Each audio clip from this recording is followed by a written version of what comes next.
प्रभु तेरी वाणी जीवन की रोटी, नैनों की ज्योति अंधेरा मिटाती।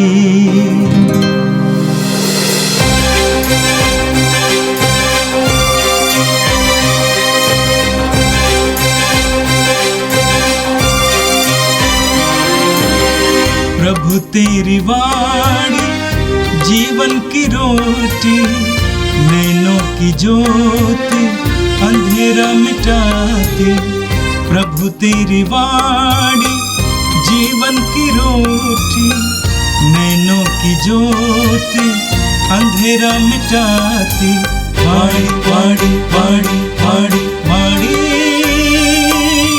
पवित्र है, शाश्वत है, जीवन का मन्ना है। 7 जून बुधवार। पहला पाठ तोबीत का ग्रंथ, अध्याय 3, पद संख्या 1 से 11, 16 से 17। मैं बड़ा दुखी होकर करहाते और आंसू बहाते हुए इस प्रकार प्रार्थना करने लगा, प्रभु तू न्यायी है और तेरे समस्त कार्य न्यायपूर्ण हैं। तेरे सभी मार्ग दया और सच्चाई के हैं। तू संसार का न्याय करता है। प्रभु अब मुझे याद कर, मुझे मेरे पापों का दंड ना दे, मेरे और मेरे पूर्वजों के अपराध भुला। हम लोगों ने तेरी आज्ञाओं का पालन नहीं किया, इसलिए हम लूट, निर्वासन एवं मृत्यु के शिकार बने हुए हैं। और तूने हमें जिन राष्ट्रों में बिखेरा, वहाँ हम अपमानित हुए हैं। प्रभु तेरा दंड सही है, क्योंकि हमने तेरी आज्ञाओं का पालन नहीं किया और हम तेरे प्रति ईमानदार नहीं रहे। इसलिए प्रभु जैसी तेरी इच्छा हो मेरे साथ वैसा ही व्यवहार कर। मुझे उठा लेने की कृपा कर, क्योंकि मेरे लिए जीवन की अपेक्षा मरण अच्छा है। मैं झूठी निंदा सुनते सुनते तंग आ गया हूँ। मैं बड़ा दुखी हूँ। प्रभु मुझसे यह कष्ट दूर कर, मुझे अपने शाश्वत निवास में प्रवेश करने दे। प्रभु मुझसे अपना मुख न छिपा। जीवन भर इस प्रकार का कष्ट सहते और निंदा सुनते रहने की अपेक्षा मेरे लिए मरण अच्छा है। उसी दिन मेदिया के एक बतना नामक नगर में रागुएल की पुत्री सारा को भी अपने पिता की एक नौकरानी की फटकार सुननी पड़ी।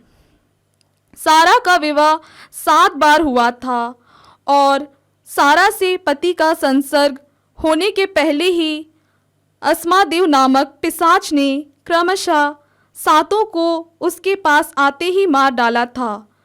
नौकरानी ने सारा से कहा, पतियों की हत्यारिणी, तुमको 7 पति मिल चुके हैं और तुम किसी की नहीं बन सकी।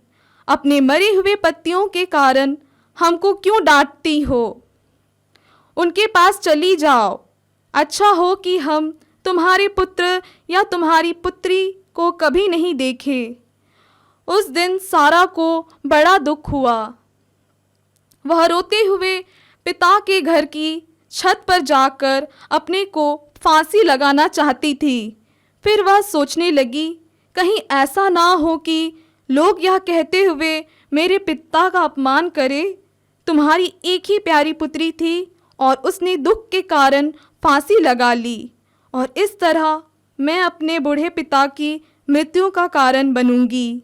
मेरे लिए अच्छा यह है कि मैं अपने को फांसी ना लगाऊं, बल्कि ईश्वर से प्रार्थना करूं कि मैं मर जाऊं, जिसने मुझे अपने जीवन में और अपमान नहीं सुनना पड़े। इसके बाद वह खिड़की के पास हाथ पसारे इस प्रकार प्रार्थना करने लगी, दयालु प्रभु ईश्वर, तू धन्य है, तेरा पवित्र और सम्मानीय नाम सदा सर्वदा धन्य है। तेरे सभी कार्य सदा सर्वदा तुझे धन्य कहें। यह प्रभु की वाणी है। संत मार्कुस के अनुसार पवित्र सुसमाचार अध्याय 12 वाक्य 18 से 27 तक। इसके बाद सदूकी उनके पास आए। उनकी धारणा है कि पुनरुत्थान नहीं होता।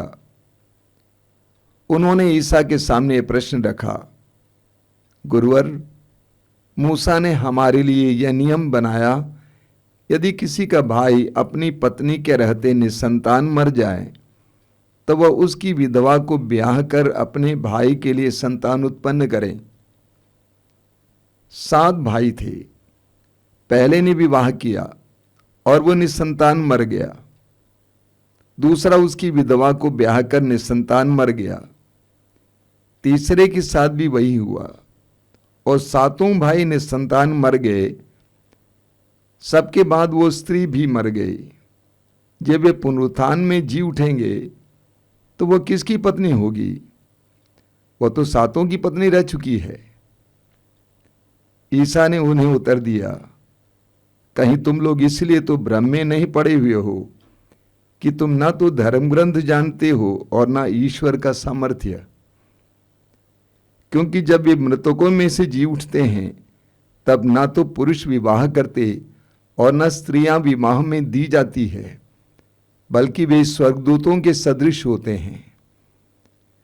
जहां तक पुनरुत्थान का प्रश्न है, क्या तुम लोगों ने मूसा के ग्रंथ में झाड़ी की कथा में यह नहीं पढ़ा कि ईश्वर ने मूसा से कहा, मैं इब्राहिम का ईश्वर, इसहाक का ईश्वर और याकूब का ईश्वर हूं। वह मृतकों का नहीं, जीवितों का ईश्वर है। यह तुम लोगों का भारी भ्रम है। यह प्रभु का दिव्य सुसमाचार है। ख्रिस्त प्रभु की जय। मेरे प्रिय भाई और बहनों, आज का पहला पाठ तोबित के ग्रंथ से लिया गया था। हम बाइबल में एक ऐसे ईश्वर के बारे में पढ़ते हैं। हमारा एक ऐसा ईश्वर है जो हमारी पुकार को सुनता है। यिर्मयाह नबी के ग्रंथ की अध्याय 29 उसके वाक्य 12 में प्रभु कहते हैं, जब तुम मुझे पुकारोगे और मुझसे प्रार्थना करोगे, मैं तुम्हारी प्रार्थना सुनूंगा। जब तुम मुझे पुकारोगे और मुझसे प्रार्थना करोगे, मैं तुम्हारी प्रार्थना सुनूंगा। यिर्मयाह अध्याय 33 वाक्य 3 में प्रभु कहते हैं, यदि तुम मुझे पुकारोगे तो मैं तुम्हें उत्तर दूंगा और मैं तुम्हें वैसे महान और रहस्यमय बातें बताऊंगा जो तुम नहीं जानते। हमारा ईश्वर पुकार सुनने वाला ईश्वर है। हमारी प्रार्थनाओं को सुनने वाला ईश्वर है। बाइबल में बार बार ये बताया जाता है। प्रभु यीशु ने स्वयं कहा है, मांगो और तुम्हें दिया जाएगा। मांगो और तुम्हें दिया जाएगा। पूरी बाइबल में हम देखते हैं कि हमारा ईश्वर प्रार्थनाओं को सुनने वाला ईश्वर है। क्योंकि हमारा प्रभु, हमारा ईश्वर जिंदा है, जीवित है। वो सुनता है, वो बोलता है, वो जवाब देता है। आज के पाठ में हमें कुछ ऐसी ही बात सुनने को मिली। आज हमने 2 व्यक्तियों की प्रार्थना के बारे में सुना। एक है तोबित और दूसरी है सारा। तोबित दुख में था। तोबित अंधा हो गया था। धर्माचरण करने के बावजूद, प्रभु के मार्ग पर चलने के बावजूद वो अंधा हो चला था और उसके परिवार में मातम छा गया था। ऐसी अवस्था में तोबित अपने प्रभु को याद करता है और ईश्वर से प्रार्थना करता है। बहुत सुंदर प्रार्थना आज के पाठ में आपने सुना। तोबित ने इस प्रकार आंसू बहाते हुए इस प्रकार प्रार्थना की। कैसे? प्रभु, तू न्यायी है और तेरे समस्त कार्य न्यायपूर्ण है। तेरे सभी मार्ग दया और सच्चाई के हैं। तू संसार का न्याय करता है। प्रभु, अब मुझे याद कर। मुझे मेरे पापों का दंड ना दे। मेरे और मेरे पूर्वजों के अपराध भूला। हम लोगों ने तेरी आज्ञाओं का पालन नहीं किया, इसलिए हम लुट गए और निर्वासन एवं मृत्यु के शिकार बने हुए हैं, और तूने हमें राष्ट्रों में बिखेरा है। आगे वो कहते हैं, प्रभु तेरा दंड सही है, हमने तेरी आज्ञाओं का पालन नहीं किया और हम तेरे प्रति ईमानदार नहीं रहे। आगे सुनिए, इसलिए प्रभु जैसे तेरी इच्छा हो मेरे साथ वैसा ही व्यवहार कर, मुझे उठा लेने की कृपा कर।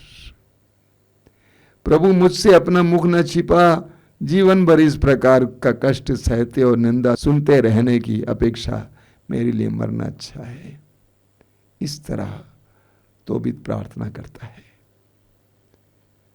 तोबीत अपने दुख को लेकर किसी मनुष्य के पास नहीं जाता है, बल्कि अपने ईश्वर के पास जाता है। ये हमारे लिए एक बहुत बड़ी शिक्षा है। जीवन के परेशानियों में, दुखों में हम कहाँ जाते हैं? लोगों के पास जाते हैं, दुखड़ा सुनाते हैं। हमें कहाँ जाना है? अपने ईश्वर के पास जाना है। दूसरी तरफ हम पढ़ते हैं एक दूसरे व्यक्ति जो प्रार्थना करती है, वो है सारा। वचन में लिखा हुआ है, मेदिया के एक बताना नामक नगर में रागुएल की पुत्री सारा को भी अपने पिता की एक नौकरानी की फटकार सुननी पड़ी। सारा का विवाह 7 बार हुआ था और सारा से पति का संसर्ग होने के पहले ही अस्मादेव नामक पिशाच ने क्रमशः 7 को उसके पास आते ही मार डाला था। नौकरानी ने सारा से कहा, पतियों की हत्यारिन, तुमको 7 पति मिल चुके हैं और तुम किसी की नहीं बन सकी। बहुत बड़ी पीड़ा होती है, सारा को बहुत बड़ी पीड़ा होती है। और उसने सोचा, आगे लिखा हुआ है, उसी दिन सारा को बड़ा दुख हुआ। वह रोते हुए पिता के घर की छत पर जाकर अपने को फांसी लगाना चाहती थी। फिर वह सोचने लगी, कहीं ऐसा ना हो कि लोग यह कहते हुए मेरे पिता का अपमान करें, तुम्हारी एक ही प्यारी पुत्री थी और उसने दुख के कारण फांसी लगा ली। इस तरह मैं अपने बूढ़े पिता की मृत्यु का कारण बनूंगी। मेरे लिए अच्छा यह है कि मैं अपने को फांसी ना लगाऊं, बल्कि ईश्वर से प्रार्थना करूं कि मैं मर जाऊं। सारा ने पहले सोचा कि मैं फांसी लगाऊंगी, क्योंकि मेरे कारण 7 पति मर चुके हैं और मैं अभागा हूं। मेरी नौकरानी ने मुझे हत्यारिन कहा। मेरा इस तरह जीने से बेहतर मर जाना है, मैं आत्महत्या करूंगी। लेकिन सारा ने सोचा, मेरी आत्महत्या से क्या लाभ है? मैं अपने पिता को दुख दूंगी, उसको बदनाम करूंगी। सबसे अच्छा यह है कि मैं ईश्वर से प्रार्थना करूं। सारा ने भी ईश्वर से प्रार्थना करना शुरू किया। नतीजा जानते हैं, आगे लिखा हुआ वाक्य 16 में, प्रभु ईश्वर ने उन दोनों की प्रार्थनाएं सुनी। आजकल के जमाने में सैटेलाइट से काम होता है। आपका मोबाइल और सारी चीजें सैटेलाइट से जुड़े हुए हैं। एक तरफ तोबित ने प्रार्थना की, दूसरी तरफ दूसरे देश से सारा ने प्रार्थना की। दोनों प्रार्थनाएं प्रभु के कान तक पहुंच गई और प्रभु ने एक प्रबंध किया। वचन में लिखा हुआ है, स्वर्गदूत राफेल उनके पास भेजा गया जिससे वह दोनों को स्वस्थ करे और तोबित को मोतियाबिंद दूर करें और रागुएल की बेटी सारा का विवाह तोबित के पुत्र तोबियाह से कराए। ये होता है, ये प्रार्थना का फल है। सच्ची प्रार्थना प्रभु के कान तक पहुंचती है। प्रभु प्रार्थना के जवाब के लिए प्रबंध करते हैं। जिस तरह तोबित के पुत्र तोबिया को सारा के घर भेज दिया प्रभु ने, और तोबिया ने सारा से विवाह किया, और बाद में तोबित की आंखों में जो मोतियाबिंद थी उसको प्रभु ने निकाल दिया। उसी तरह प्रभु हमारे जीवन में भी कार्य करेंगे। कभी भी अपने दुखड़े को लेकर मनुष्यों के पास नहीं जाना, ईश्वर के पास जाना। वही एकमात्र है जो आपकी दर्द पीड़ाओं को दूर कर सकता है। और हृदय खोल कर प्रभु से प्रार्थना करना, प्रभु प्रबंध करेंगे। तोबित की स्थिति बहुत बुरी थी, दोनों आंखों से अंधा हो गया था। सारा की स्थिति बहुत बुरी थी, 7 बार विवाह हुआ, 7 पति मर गए। इसके बावजूद प्रभु ने एक समाधान ढूंढ निकाला। मेरे प्रिय भाई और बहनों, प्रार्थना करना मत छोड़िए, प्रार्थना पर विश्वास कीजिए। हर परिस्थिति को लेकर प्रभु के सामने जाइए। और आज का सुसमाचार मार्कुस के सुसमाचार के अध्याय 12 से लिया गया था। प्रभु यीशु ने चारों ओर घूम घूम कर ईश्वर के राज्य के बारे में शिक्षा दी, अनंत जीवन के बारे में शिक्षा दी, पुनरुत्थान के बारे में शिक्षा दी। लेकिन यहूदियों में एक गुट था जो पुनरुत्थान पर विश्वास नहीं करता था, उनको सदूकी कहलाता था। अधिकतर वे मंदिर के प्रबंधक इत्यादि थे, और इसीलिए सदूकी प्रभु यीशु की शिक्षा को काटने के लिए, उनकी परीक्षा लेने के लिए, उनको शर्मिंदा करने के लिए पुनरुत्थान से संबंधित कई सवाल पूछा करते थे। आज के समाचार में आपने सुना, सदूकियों ने प्रभु यीशु से एक सवाल किया। एक नारी थी जिसका विवाह हुआ और उसका पति मर गया। यहूदी नियम के अनुसार उसके भाई को उससे शादी करना चाहिए। इस तरह 7 भाइयों का विवाह उस नारी से हुआ, 7 भाई मर गए। अब पुनरुत्थान के बाद वह नारी किसकी पत्नी कहलाएगी? प्रभु यीशु को चिढ़ाने के लिए उन्होंने सवाल किया था। तो प्रभु ने क्या जवाब दिया? कहीं तुम लोग इसलिए तो भ्रम में नहीं पड़े हो कि तुम ना तो धर्म ग्रंथ जानते हो और ना ईश्वर का सामर्थ्य। प्रभु ने कहा तुम इसलिए भ्रम में पड़े हो, तुम इसलिए पुनरुत्थान पर विश्वास नहीं करते हो। सदूकी लोग पुनरुत्थान पर विश्वास नहीं करते थे, स्वर्गदूतों पर विश्वास नहीं करते थे, संतों पर विश्वास नहीं करते थे। उनके लिए मृत्यु जीवन का अंत था। प्रभु कहते हैं कहीं तुम इसलिए भ्रम में नहीं पड़े हो क्योंकि तुम ना तो धर्म ग्रंथ जानते हो और ना ईश्वर का सामर्थ्य। अगर तुम धर्म ग्रंथ जानते तो इस तरह का सवाल नहीं करते। आगे प्रभु ने उनसे कहा, जब ये मृतकों में से जी उठते हैं तब ना तो पुरुष विवाह करते हैं, ना स्त्रियां विवाह में दी जाती हैं, बल्कि वे स्वर्गदूतों के सदृश होते हैं। पुनरुत्थान के बाद लोग स्वर्गदूतों के सदृश होते हैं, ना कोई पति ना कोई पत्नी। आगे प्रभु यीशु उनको एक गहरी बात समझाते हैं। प्रभु कहते हैं तुम्हें पुनरुत्थान पर विश्वास करना होगा। अगर तुम सच्चे यहूदी हो, पवित्र ग्रंथ में लिखा हुआ है, जहां तक पुनरुत्थान का प्रश्न है, क्या तुम लोगों ने मूसा के ग्रंथ में झाड़ी की कथा में यह नहीं पढ़ा कि ईश्वर ने मूसा से क्या कहा था? ईश्वर ने कहा, मैं इब्राहिम का ईश्वर हूं, इसहाक का ईश्वर हूं, याकूब का ईश्वर हूं। ईश्वर मृतकों का नहीं बल्कि जीवितों का ईश्वर है। यानी प्रभु कहते हैं कि इब्राहिम, इसहाक और याकूब ईश्वर के सानिध्य में हैं, वे मिट्टी में नहीं हैं। मां मरियम ईश्वर के सानिध्य में है, सभी संत ईश्वर के सानिध्य में हैं, सभी प्रेरित ईश्वर के सानिध्य में हैं। प्रभु यीशु ने स्वयं कहा, जिससे जहां मैं हूं वहां तुम भी रहो। तो जितने भी लोग यीशु पर विश्वास करते हुए मरे हैं, वे अनंत जीवन प्राप्त किए हैं, वे ईश्वर के सानिध्य में हैं, वे प्रभु के सानिध्य में हैं। इस सच्चाई को जानना चाहिए। हम प्रेरितों के धर्मसार में पढ़ते हैं, हम संतों की संगति पर विश्वास करते हैं, हम संतों की संगति पर विश्वास करते हैं।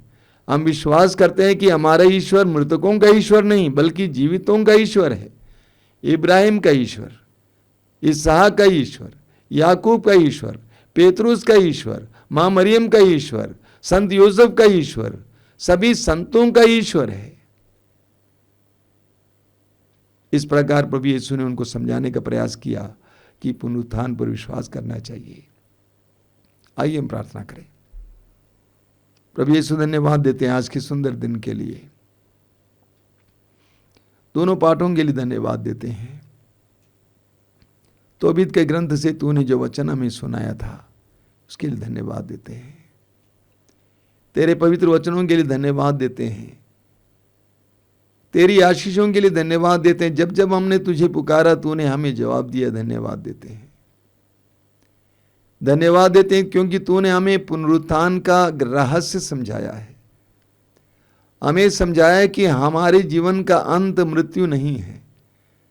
हमें समझाया कि हम अनंत जीवन के लिए बनाए गए हैं। जैसा कि वचन में लिखा हुआ है, ईश्वर ने हमें अमर बनाया है, हमें अनंत जीवन के लिए बनाया गया है।